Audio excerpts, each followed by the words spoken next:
What a time is to be a Bears fan. What's going on, guys? It is Drake Rick from the Midway Monsters channel. Just wow, I can't.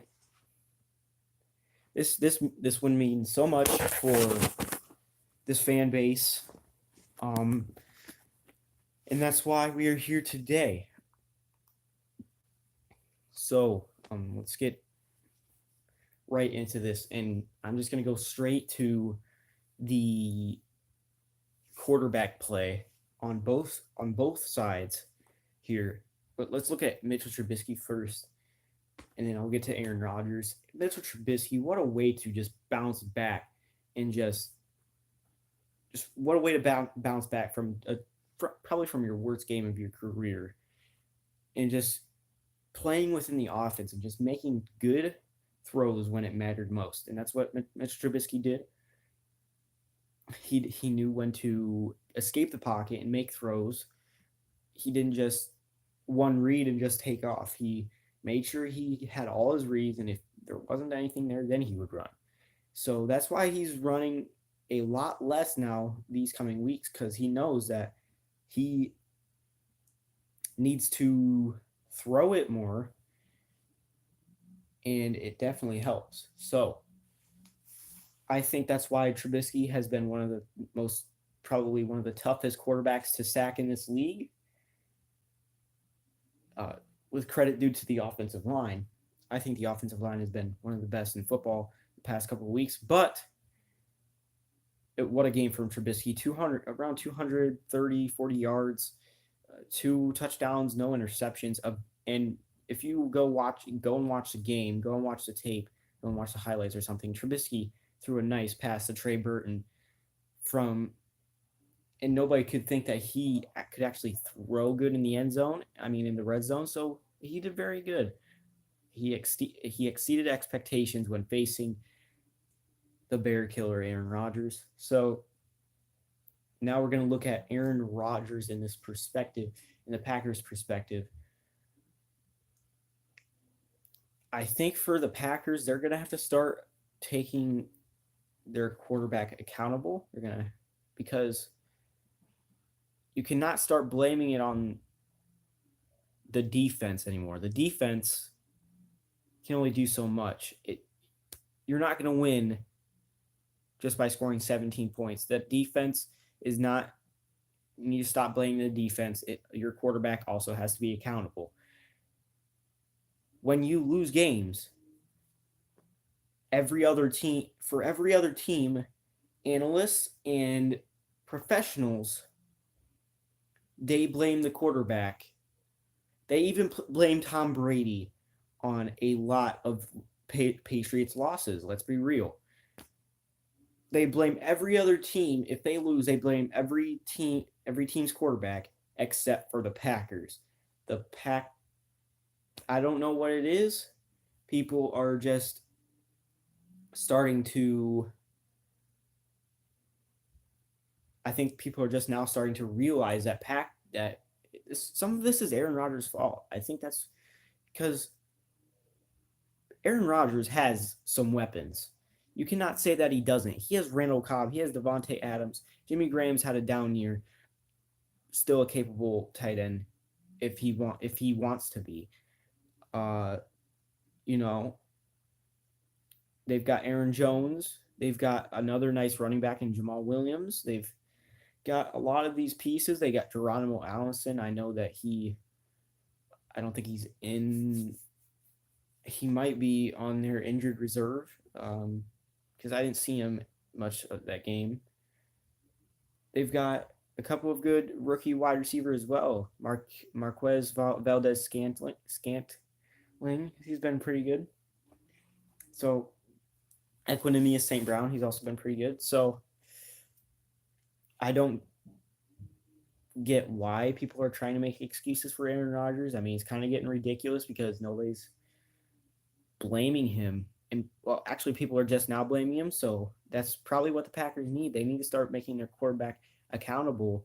And because Aaron Rodgers hasn't been himself, and like his game was about around 270 yards. No touchdowns, one interception, and you're gonna blame the defense. All right. So I'm just saying, Packers fans, whoever watches this that are Packers fans, they need to start blaming. They need to start taking their quarterback accountable. It isn't just the defense. The defense. It isn't just the defense. That's all I'm gonna say. And for every for every other team that loses, they blame the first blame is their quarterback. For the Cowboys, I get that Dak Prescott is not even nearly as good as Aaron Rodgers. I get that, but they blame Dak Prescott mostly every time they lose. They blame the Eagles when they lose. They blame Carson Wentz sometimes. Jared Goff has been the blame as well for these past couple games. Tom Brady gets blamed a lot. People may not realize it, but he does. The only quarterback that I think that doesn't get blamed for their losses is Aaron Rodgers, and up until about a couple weeks from now. So, I mean, a couple weeks beforehand. So that's how I feel about this, and I think it was somebody said the Packers could have probably won against the Rams if it wasn't Ty Montgomery's fault for fumbling on the return. That is just Aaron Rodgers, and they were saying Aaron Rodgers would have definitely won that game. And I'm here to tell you that. How do you know that exactly? People forget that Aaron Rodgers is human, and people feeling that he would have, but you have to start making him accountable. That's all I'm trying to say right now. That's my rant today. So we are going to go to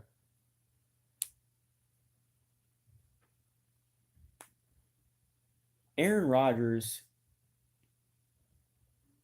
They just this Packers team is just not looking like a stable franchise right now. They poured $33 million into their quarterback, thinking that he could lift them to the top of the NFC North.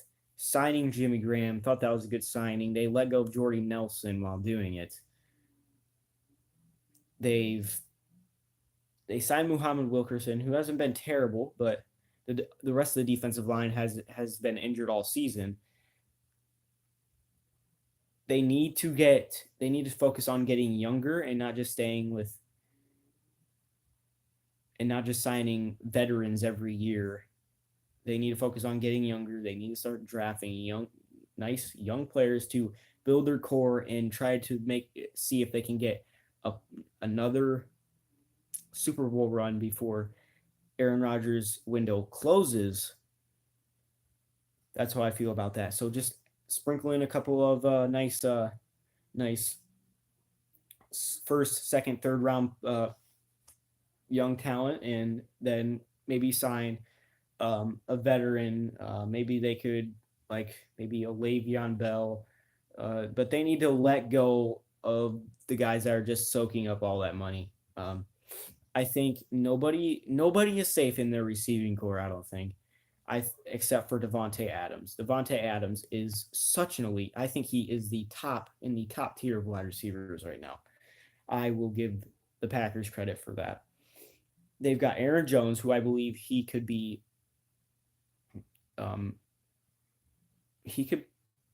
a potential superstar running back if they choose to use him correctly. I mean, they've had the past couple weeks, but now he's got an injury. But I realized that Aaron Jones was really good before they actually started him, because Mike McCarthy decided to only give him 12 carries. So, but now he's starting to come into his own. So I think the only two that are safe on this offense for weapons for Aaron Rodgers is Devontae Adams and Aaron Jones. That's how I feel about that. So now let's just look at an overlook of what this whole season is for the Bears. We're just going to look at the whole season and what it looks like for the playoffs, what it looks like for that. We're going to read from ESPN. So we are just going to look at this from ESPN. This is by Jeff Dickerson. And we'll see how this goes.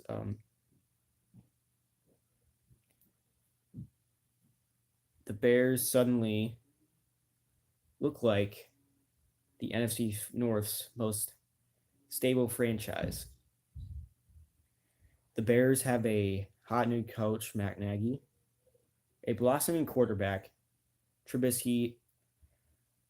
I'm going to actually talk about this real quick. This is going to be a rant. I'm sorry. Why are people talking so much trash about Mitchell Trubisky? Do they try to watch the film and just look at what is actually going on in this game? Trubisky can make so many good throws when it is needed. He can make the throw that matters. He may miss a couple throws on a couple throws on third down here and there, but when it matters, it's right then and there. He makes the play. He makes plays that matter. He maybe a couple of ticky-tack plays. He misses a throw or something, but what matters is that you have your quarterback make the plays when it matters. On 3rd and 7, Trubisky, the Bears were only up by 4 points at the time, I believe. It was 3-7. Trubisky, it was right before halftime. Trubisky felt the pressure. He didn't even look. He didn't even take a peek at his over his left shoulder, and he recognized the pressure. He ran. I think this was Bashaud Breeland that was after him, the cornerback for the Green Bay Packers. So he ran around behind Bashaud Breeland after he went down by trying to get the sack on Trubisky. Trubisky rolled out, and he rolled out to the left, and with his right arm, he was able to make the play to Adam Shaheen. Adam Shaheen has made some plays that matter too. I believe every single time he's caught the ball. It's not like a possession play. It's a big play. So that's also good for Adam Shaheen. I'm just saying, stop comparing him to Blake Bortles. He's not Blake Bortles in any way possible. The Jaguars are looking to let go of Blake Bortles after this season. Do you think in the near future does it look like in the near future that the Bears will be getting rid of Trubisky? Trubisky right now, 23 touchdowns, 12 interceptions on around maybe 2,700, 2,800 yards, and he missed 2 games. That's something that you should probably look at. And people are saying, oh, he's playing really bad. You're being like stereotypical or something like that. Just because he played bad last season, you're just assuming that he's playing bad this season. You got to look at the tape. This guy can make throws when it matters. Now, back onto this.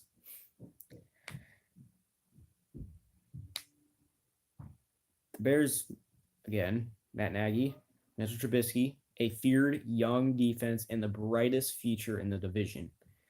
This is true because the Vikings, they have all their veterans. They're all in their prime, this and that. And honestly, I think our front seven is better than the Vikings. So here we go with that. And so we'll read this. They exercised an important demon on Sunday by clinching their first division title since 2010, but the ultimate goal is to build a winner that is routinely a legitimate Super Bowl contender.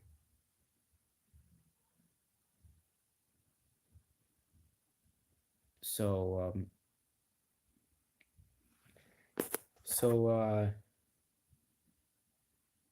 working out. Good morning. I've been right. I don't know what that was. All right, on to this now. An argument can be made that the Bears are on the path to being a legitimate Super Bowl contender. Chicago's future hasn't looked so bright since Brian Urlacher, Lance Briggs, and Charles Tillman were playing in the prime of their careers in 2005. A couple years before they went to the Super Bowl, that group, led by head coach Lovie Smith, won 3 division titles from 2005 to 2010 and one NFC championship. Of course, this was against the Saints. Could it happen again? Who knows? Smith's group was the closest thing to sustained success since the Bears have had since Mike Ditka teams of the 80s and 90s.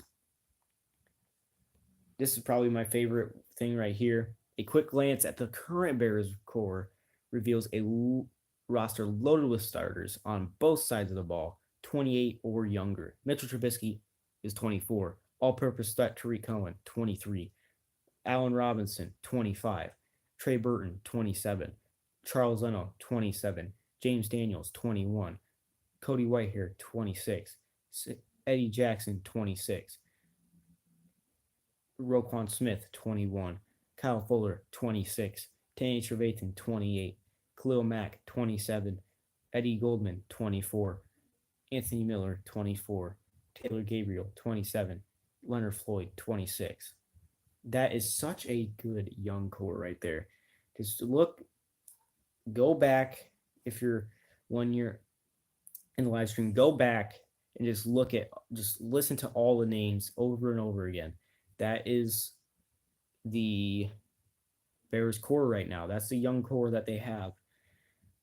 And they could get even better in the offseason, I believe. So they do need to re-sign some guys. I hope that they re-sign Adrian Amos and Bryce Callahan. More importantly, Bryce Callahan. So Prince Mukamara, he talks about blah blah blah. Richard Trubisky. And then here's Matt Nagy that says, we're a young team.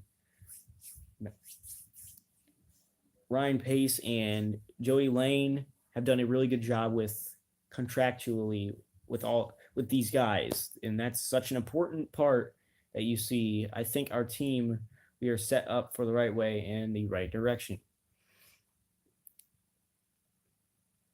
So, doesn't that send chills down your spine if you are a Bears fan? You have a very good young core, a cheap young core, except for maybe Khalil Mack, but they are locked up for years to come, except for Bryce Callahan this season and Adrian Amos this season. This team is probably locked up for a while, and if it is, this team shouldn't be going anywhere as long as Trubisky keeps up his play that he's been his stock. He's been doing very he's been getting better and better each week, no matter if he had a really bad game or a really good game. You just feel like he's getting better. And that's why I feel like Trubisky is going to become this franchise's quarterback. I don't think he's going to go anywhere. I feel like he is going to be our franchise quarterback. And we don't really need him to be that special. With this defense, we don't need him to be that special. Maybe average. All we need him to do is be at least average. If he could be an average quarterback, with a defense like that, then that is a good enough roster to win a Super Bowl. And it's just so cool as a Bears fan to be talking about the Bears being legitimate Super Bowl contenders. And why people didn't expect this at first is because they didn't really have a chance to look at our roster. They just felt like, oh, we were bad last year, so we're going to be bad this year. They don't look at the offseason. Look at the changes that we made.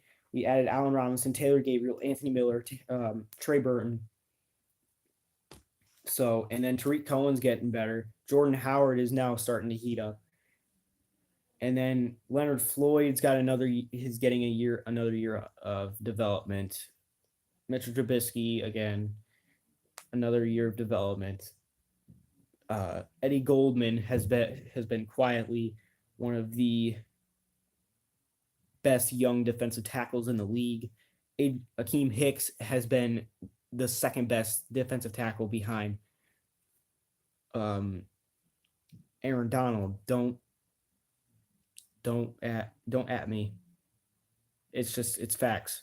Khalil Mack, of course, Danny Trevathan, Roquan Smith, and then at the safety positions, Eddie Jackson, Adrian Amos. That is an elite safety tandem. Then we've got Kyle Fuller, we've got Bryce Callahan, we've got Prince Amukamara. All these guys. The only average player on our team is Prince Amukamara. Everybody else are stars. Stars on our defense.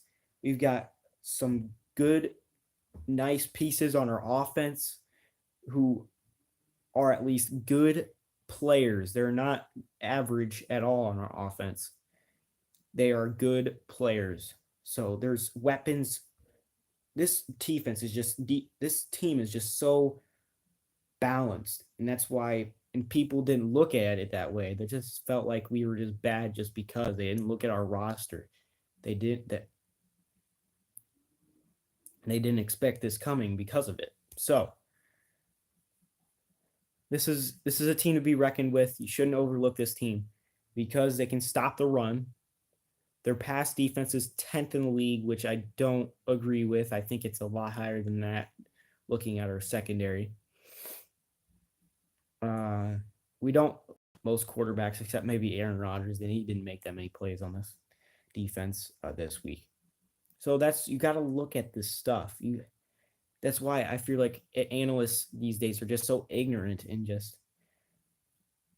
if you look at the Cleveland Browns now, everybody is just buying them because they were famously bad last season and the season before that.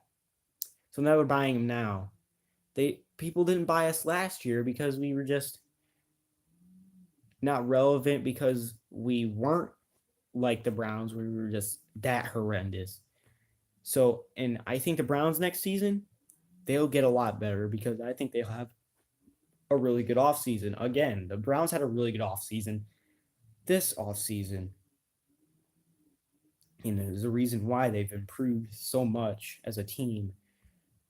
So that's how I feel about that. This has been it for me. I mean, 49ers coming up. I don't think I really need to talk about that matchup, really. It'd be disappointing if we'd lose like the Giants game. It's definitely a trap game. So, all right. Thank you guys for watching. This has been Drake Rick from Midway Monsters channel.